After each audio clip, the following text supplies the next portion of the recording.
Hey, welcome, all my right thinkers. Thanks for tuning in and check out your boy, P Farm, thinking right out here in my lab. Where I do what I do for you. I got a little late night thing going on, but I got a nice little lesson I want to give for you. So let's do what we do. Right isms, 25 rules to live by. Storytelling, story with a message. I put a message in the story for life. I give life lessons. You tune into receiving them. I appreciate you. We got a good thing going. Let's handle our business.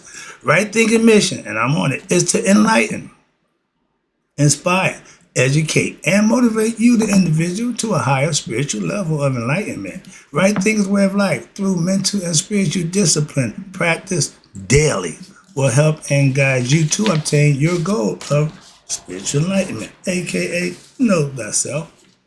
My mission is that all right thinkers know thyself.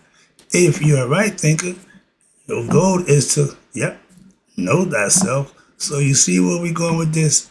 Let's get that together. So I asked the question, do you know you? You will before I'm through. That's my goal. It's rhetorical. But if you don't have an answer for yourself, tune in. I can help you with that. Yeah, that's what I do. A person who knows not and knows not that they know not is foolish. Disregard them. A person who knows not and knows that they know not is simple, but you can teach them. That's why I do what I do for you. I appreciate you too. Stay tuned. I got more for you. A person who knows not and believe and think that they know is dangerous. Avoid them. I do. A person who knows and knows not that they know is spiritually asleep. I can awaken them. I'm the spiritual alarm clock here to wake you up with knowledge of self. That's what I do for you. A person who knows and knows that they know is wise. Follow them. All these persons reside in you. Right thinkers, know thyself. And to my yacht, be true. We back in the book. I'm doing objects of meditation from the ancient Egyptian wisdom text, and then I'm going to take you through the creation, and we're going to wrap up with what we call concentration exercises. So let's go. See if I can squeeze all these lessons in. First of all, let's start with the objects of meditation. It says, oh, behold with thine eyes God's plans. Devote thyself to adore God's name. It is God who giveth souls to millions of forms, and God what? Magnifieth whosoever magnifieth God. Right there. If you worship God, you obey God, he'll do something for you, aka magnify you, make you bigger. That's the concept from our ancients. So if you practicing Christianity, Islam, Judaism, and if you do devote yourself to God and the commandments that he laid forth, the tenets that he laid out, you'll be rewarded too. Simple as that. They know that. So I'm just trying to let you get your heads up. But now let's talk about from the ancient Egyptian wisdom text, what it says. In the daily practice of meditation, it is important to develop mental concentration. There we go again. Concentration means focusing your attention on one specific thing. One can concentrate on subtle objects, such as the breath, or thoughts of, or gross objects, such as something physical objects. But concentration assists in the program of your spiritual evolution. How? By allowing the power of your mind to what? Be focused towards the project or spiritual enlightenment. Focus. And this allows you, the aspirant, right thinker, to what? Break the veil of illusions that binds people to what? Mortal and limited existence. The ego, I, me. You're thinking yourself, you're lowering yourself, you're bringing God down to human form. You're God. Raise your consciousness to know that. That's what meditation will help you do. And when you're thinking, me, I, the ego, you need to get out that state of mind. Why? That's the low vibration state. And you're thinking yourself as human, mortal. But the sages have what? Enjoined that one should what? Concentrate on the divine image. When I go into meditation mode, my divine image is that guy you see back there. Okay? And on the name of the divine, you know, Mayat is my favorite goddess. So I got the face of my dad and I got the concept of Mayat. Okay? And watch this. These objects will yield what? Your greatest results most efficiently. The names are concentrated upon through what? Hessa and Shema, chanting and divine singing. Every church sing hymns. Everybody respect God through dance, praise, and chanting. The image is concentrated upon through what? Through ritual, depicting the divine in all its forms. In essence, male and female divinities as well as what? In abstract form, the divinities emerge from what? The one supreme being through the act of what we call creation. I'm about to get into that in 1 second. By what? By concentrating upon the lesser divinities gives insight is gained into the nature of what? The supreme divinity, the creation myth.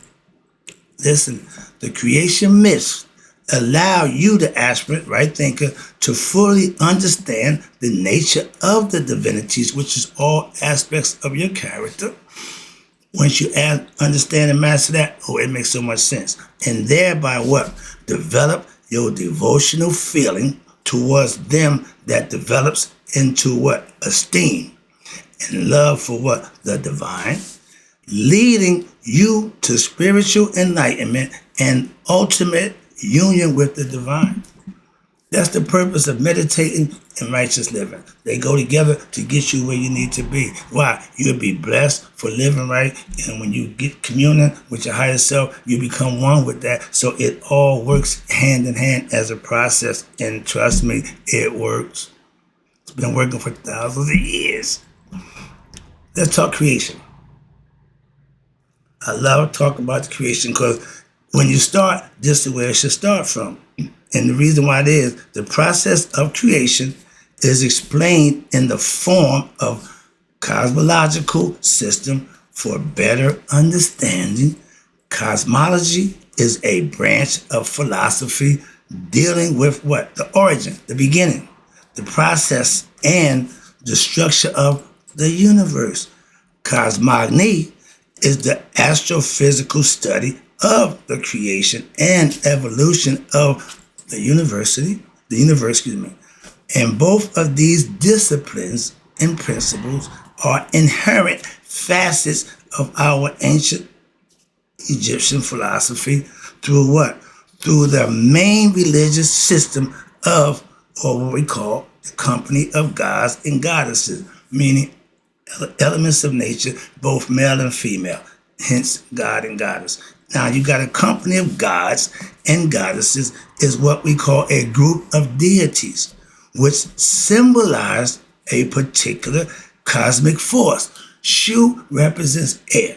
Tefnut represents water or moisture. Geb is the earth. Geb was male from the ancients. Nut represents heaven. Okay, those are all aspects. Those are all nature elements. Force of principles, which emanate from who? The all-encompassing supreme being. Everything came out of him, from which they all have emerged. The self, or the supreme being, manifests creation through what? The properties and the principles represented by the Paute, or what we call the Enoch, or the company of gods and goddesses, which are cosmic laws of nature. Again, the system or company of gods and goddesses of Anu is regarded as the oldest and forms the basis of what? The Osirian Trinity. It is expressed in the diagram, below. This is what it looks like. Remember this picture? Now, these are all the god and goddesses representing Anu, Thebes, and Waset, three different areas along the Nile Valley, but they all had their own philosophical concepts that they practiced and they lived by, and they all worked in harmony with one another. So let's talk about the diagram I just showed you. I showed you the bigger one, but this is the smaller one. I'm gonna break these down. As you see at the top, Nabercha, that's the all-seeing supreme being, deity. And from him come Ra out of the noon. You had Ra, Tem. From there you had Haru, the female aspect of your spirit, of Haru, female part. Het means house, the house of the spirit. She's the female aspect of that.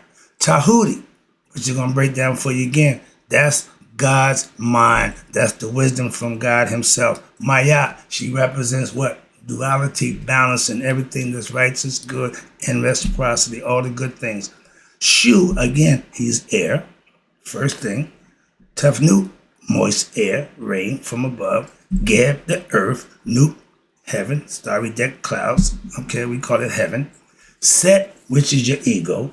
Asar, Nethet, which is your mortal aspect of yourself, mortality. She represents nature. What born will die. Asar, which is the first spirit, number 6 on the chart, the first spirit in physical form. He's the first original man, not Adam. Asar, and his wife or sister Aset. She represents wisdom, intuitive knowledge. When you take spirit and intuitive knowledge, you beget Haru. That's us. That's the human form. We're the son of God, daughters of God, children of God, conceptually. That's where it comes from. And you take Asar, the spirit, and put that with nature, which is Nephet. Their offspring would be Anpu or Anubis. What? He represents discernment. You need all these qualities of your character to be successful in the physical form. Let me break that down for you right quick. This is a good little lesson. I see the clock. I should beat the clock.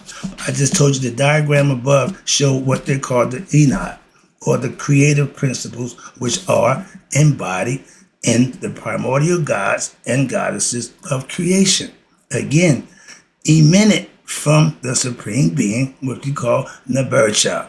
Ra or Ra-Tem arose out of the noon, the primeval waters, and the hidden essence, and began sailing what? The boat of a million years, which included, they called the company of gods and goddesses. On his boat emerged the netters or cosmic principles of creation. The netters or the Enot are starting with Ra-Atem, that's the sun and the sunset, they all go together. And you got Shu, air. I just wrote them down for you. Tafnut, moisture. Geb, the earth. Nut, heaven, sky. Asar, first spirit in man. Aset, his wife's sister. She represents intuitive wisdom, knowledge. Set, the ego. He's the one you got to watch out for. And you got Netet, she represents mortality or nature. And Het Haru, the female aspect in you. Tahuti, God's mind, and Maya represents all attributes of the supreme being as the very stuff or the substratum, which makes up creation itself. Shu, Tafnut, Geb, Nut, Asar, Aset, Set, and Nephet all represent principles upon which creation is manifest. Anpu is not part of the Enot. Why? Because he represents a special feature of intellectual discrimination in the Assyrian myth. Sailing signifies, Anpu represents discernment, your ability to know right from wrong, true from false. That's why he's the weigher at the scales on Judgment Day. He's the one to make sure you get a fair shake. He's the one who's going to be on his job. He's just doing his job, making sure you get a fair shake. And the myth of sailing signifies what? The beginning of motion in creation. From the time he uttered, let there be light, Ra became the sunshine, and that's when time and space began, aka the Big Bang. But motion implies that events occur in what? The realm of time and space. Now, thus, the phenomenal universe comes into existence as what? A mass of moving essence we call elements. Yep. Prior to this motion, there was the primeval state of what? Being, without any form or without existence in time and space. That's before anything, in the beginning, before anything happened. So now let's talk right quick about the concentration exercises. This is cool. I like this. Now on this page right here.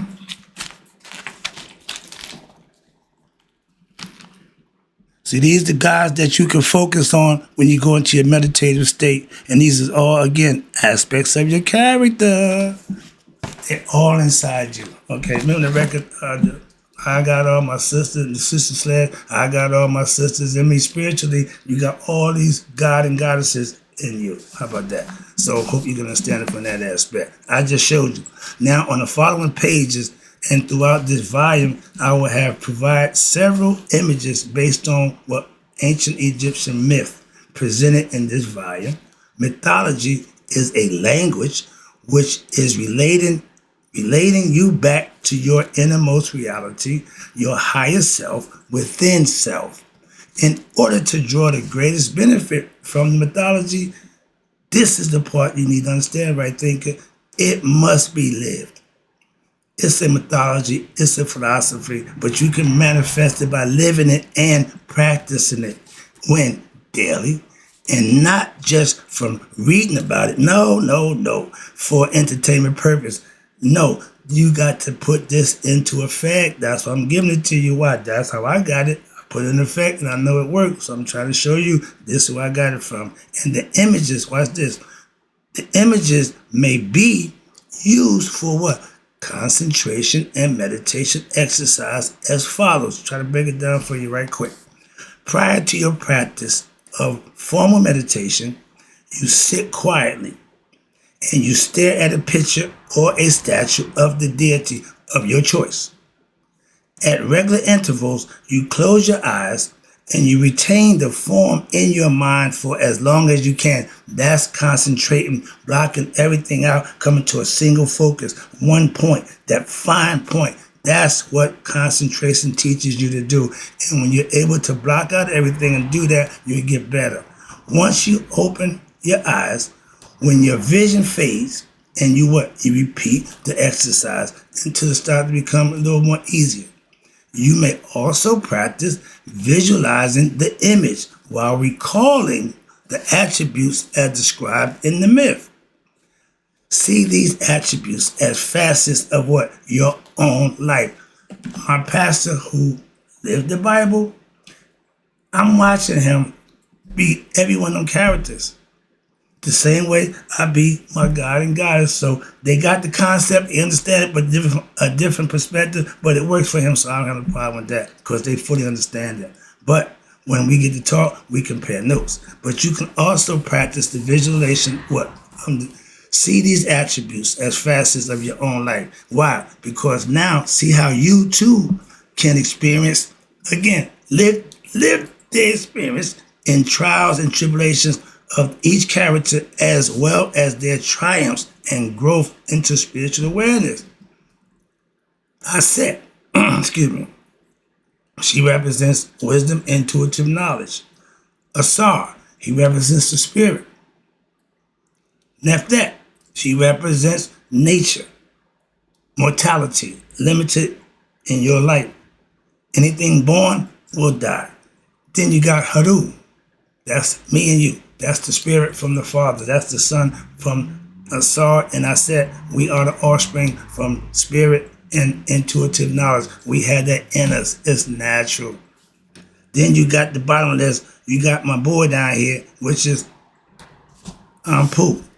Ampu is the one. And you see right here, I got to show you. All of them have the Ankh in their hand. I did the Ankh lesson the other day. All of them carry the Ankh. Unless you see my man Tahuti down here, he's described, he's writing, and you got, I think that's Het Haru, she got the sun disk in her hand. But usually everybody carries the Ankh, key of life, okay? And you got, next to Anubis, you got Ra. Now, when you see Ra, he got the falcon head with the sun disk on it. That's how you know him. Okay, get a good picture. Where is it at? Okay, he down here, right here, this guy here. And you see Tahuti, and you see, it should be Hathor, Haru, excuse me. But these are all figures that you can mentally understanding. Remember, Anubis, discernment. Ra, sun, God. Tahuti, Ra's mind, your intellect. He keeps track of everything. That's his job. And Het Haru, she's God's right hand man, right hand Ra. And if he sent her out, you don't want that. Okay, she can transform into the lioness and do work.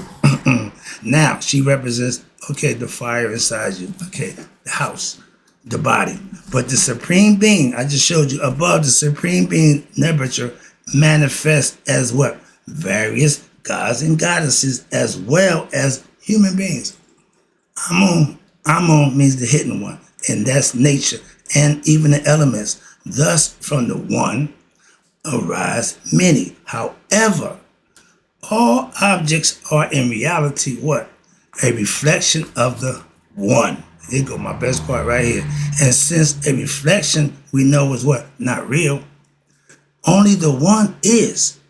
So the reflection ain't the one. The actual one is what being reflected from. So therefore, even though there appears to be multiplicity and even duality in creation, they are only what? Illusions, and they're all based on what? Human ignorance, because all is one and the one is God. Everything comes from the one. I keep using that phrase to let you know that's where it starts. And I got a few more things I want to take you to. We're going to talk about the form of Het Haru. She's the goddess of passion, love, and life in the ancient Egyptian mythology. This is her at the top right here. 3 phases. Can't get it clear. Can you see that? Okay? That's her. She stands on my yacht. She's either the lioness or you see the Uranus. Down here, we're going to get to my girl again. So in the bottom, we got Tahuti. I'll break it down for you as we go right quick. There we go. I just showed you the forms of Het Haru. She's the goddess of passion, love, and life in the ancient mythology. The second set, I just showed you 2 ladies. That's Het Haru in what? With the cow head, with the horns, the goddess of creation. And then next to her, you see the goddess in form of ancient Egypt and the lioness, that's Sekhmet. She exemplifies the power of nature, the bad side, okay? She's the destructive one. Then you got at the bottom, I showed you, these are the signs of, forms of Tahuti. He's either in the ibis head, when he's dressed up in all his regalia, or he's in the baboon form, or he's dressed up in his half moon deal, and at the other side of the baboon, he sits and watches, okay? These are all aspects of Tahuti. The ancient Egyptian god Tahuti appears in the form of the baboon and in the form of the ibis bird. He is, watch this, he is the transmitter of divine wisdom. He is known as the mind of God, aka Ra's mind. Yours. We all have Tahuti, and every culture had a Tahuti. The Greeks call him Hermes or Thoth or Hermes Trismegistus, and the the Romans call him Mercury, the guy with the wheels, the feathers on the wheels, messenger. Everybody had a concept of Tahuti. That's my point. Now let's talk about my favorite, and then we wrap it up right here with the mystic circle, the dot in the circle. If you look at it, little bump, look like a nipple, don't it? But it doubles. Now let's talk about the mystical circle right quick. For thousands of years, the symbol of the circle has signified eternity, because it starts and connects again and it don't stop. You can't tell the beginning or the end. That's what it stood for. Now it is a lion which meets itself continuously, like the serpent swallow's tail, the Ouroboros.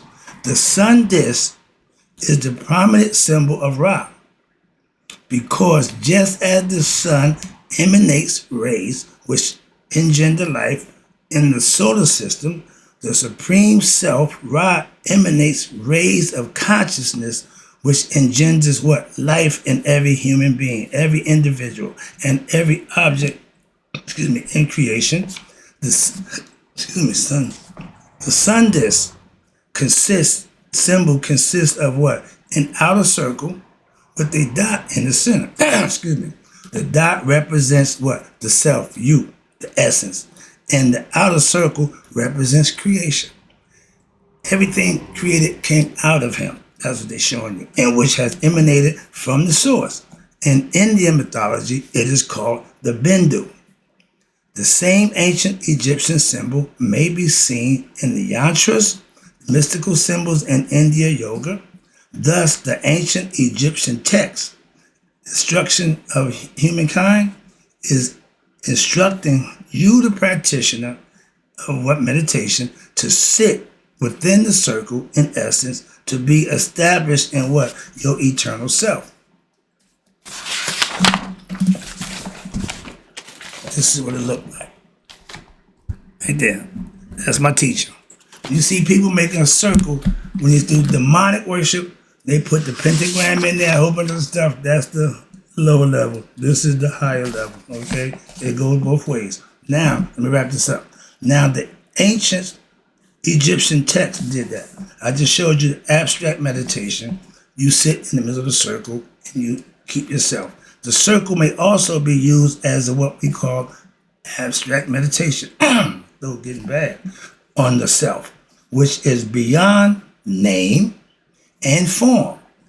As you concentrate on the circle, you focus on its what? All-encompassing eternal nature instead of associating it with what? The deity form. This is what we call abstract meditation. See yourself in the middle and build everything around you. That's the concept of the mystical code or the mystical circle and what we call abstract meditation. That's the lesson. I'm done. Oh, we about to get to the good stuff. I'm going to get my voice back in the morning. I'm done for the night. In closing, right thinkers, may y'all live to be 100. Me, 100 minus a day. So I never know that my right thinkers who learn how to concentrate and meditate have passed away. I'll be back with a fresher voice in the morning. Thank you.